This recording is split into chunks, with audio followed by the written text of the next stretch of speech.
In our neighborhood, there was this creepy guy everyone called the Shadow Man. Nobody knew his real name or where he came from, but he was always wandering around when it got dark. Parents warned us kids not to go near him and to be inside by 7 p.m. at the latest. Just the sight of him was enough to make you uneasy. One night, my parents had to go to my grandparents' place and wouldn't be back until late. They left me and my little sister at home, telling us not to worry because our uncle would come by to check on us. They reminded us, keep the doors locked, don't open them for anyone but your uncle, and stay inside. As it got dark, I tried to keep my sister busy with some games, but I couldn't shake the weird feeling I had. Every so often, I'd glance out the window, half expecting to see the Shadow Man under the streetlight. It was getting close to 7 p.m. when I heard footsteps outside. My heart started pounding, and I tried to tell myself it was just our uncle. But the steps were slow, like someone was taking their time right outside. I grabbed my sister and held her close, listening. The footsteps got closer, then stopped, right outside our front door. I could feel her small fingers gripping tightly, her eyes wide with fear. The silence outside stretched on, making every tiny creak of the house seem louder. I tried to stay calm for her, but inside, my heart was racing. I glanced at the clock. It was just after 7 p.m., the time when the Shadow Man was usually seen wandering the streets. The footsteps outside didn't sound like our uncle's. He would have knocked by now, called out, or even used his key. But there was nothing. Just the faint shadow shifting on the other side of the door. I whispered to my sister, "Stay here, okay?" and gently pulled my arm from her grip.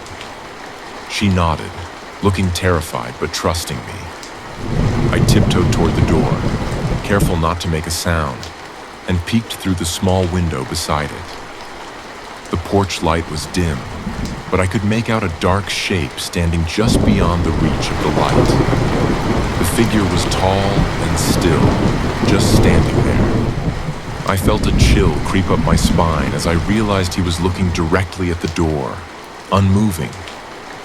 I couldn't make out his face, but the way he stood, frozen, as if he were waiting, sent a wave of fear through me. Then, without warning, he took a single step forward, his foot landing just on the edge of the light. I backed away from the door, suddenly afraid he could somehow see me. My mind raced, trying to think of what to do. I didn't want to scare my sister, but I knew we couldn't just stand there and wait. Grabbing her hand, I led her quietly to the hallway, away from the door. We crouched there, hidden in the shadows, listening. The footsteps started again, slow and deliberate, moving around the side of the house. My sister's hand was trembling, and I could feel her starting to cry silently, her small body shaking next to mine. I held my breath, hoping against hope that our uncle would arrive any second. The footsteps paused again, now near the side window, and I dared to peek just slightly around the corner. There he was, the Shadow Man, looking in through the window, his face still hidden in darkness. And then, as if sensing my gaze, he slowly turned his head. I froze, my heart pounding in my ears as I stared at the figure through the narrow gap in the wall. His head slowly turned, the darkness of his face a void, impossible to make sense of. The air in the room seemed to grow thicker, as if the house itself was holding its breath. For a moment, there was complete silence. The Shadow Man's gaze felt like it was pressing against me, though I couldn't see his eyes. I held my breath, praying he hadn't noticed me. Then, with a slow, deliberate movement, his head tilted slightly to the side, as if studying me. A wave of dread washed over me, and I instinctively pulled back into the shadows, dragging my sister further into the hallway. She was barely breathing, her sobs muffled by my hand over her mouth.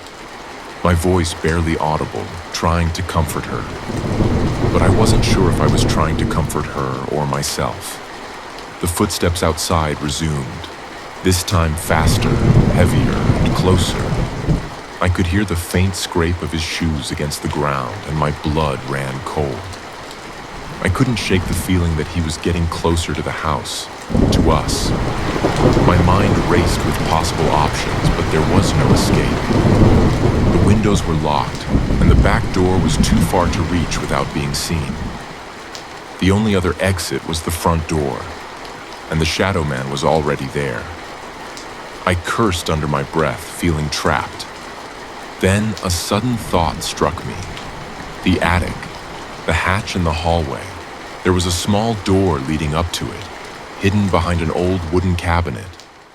We could get up there, hide out of sight, and wait for someone to come. I turned to my sister. Her eyes were wide with terror, but she nodded when I pulled her gently toward the hallway. We crouched low, our footsteps soft as we reached the cabinet. My hands trembled as I moved it aside, revealing the trapdoor to the attic. The ladder creaked under our weight as we climbed, and I had to fight the urge to look back.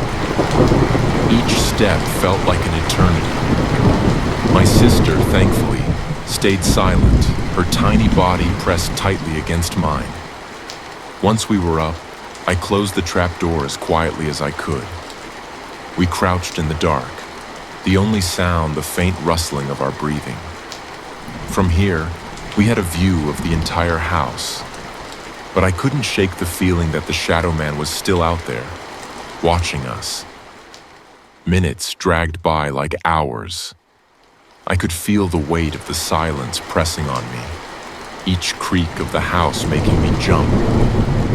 Was he still out there? Had he heard us?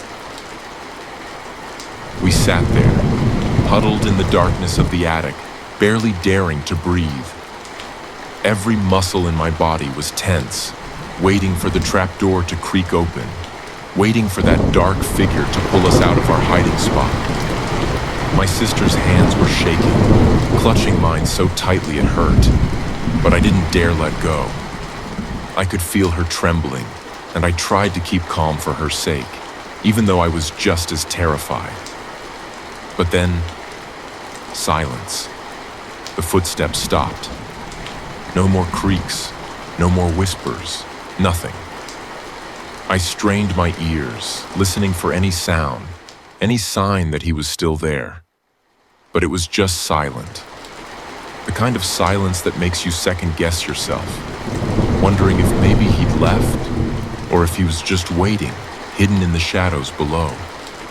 After what felt like an eternity, I finally whispered to my sister, "I think he's gone." She looked up at me, eyes wide, not quite trusting that it was over. Just then, we heard the faint sound of a car pulling up outside. Relief washed over me as I realized it had to be our uncle.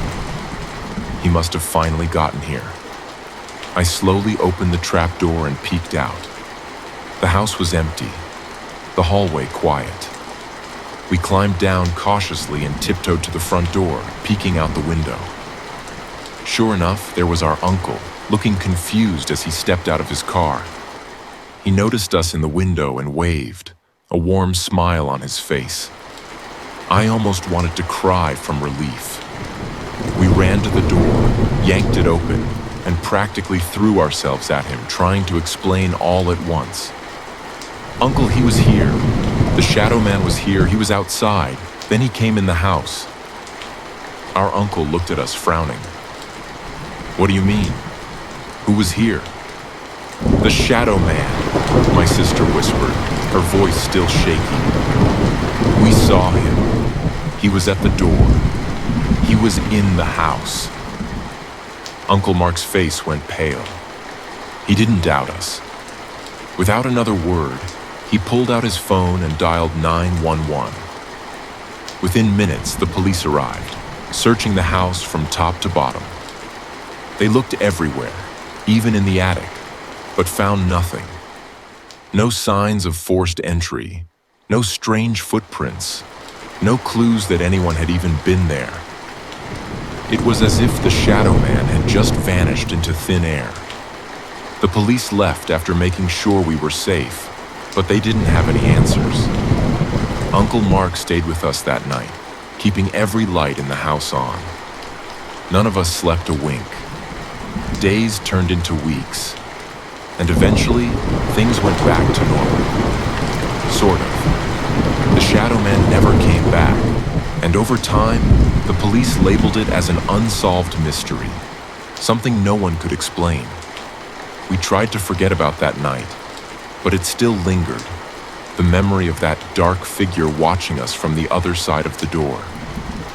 To this day, we don't know who or what the Shadow Man was, or why he came to our house that night. All we know is that after that evening, he never appeared again.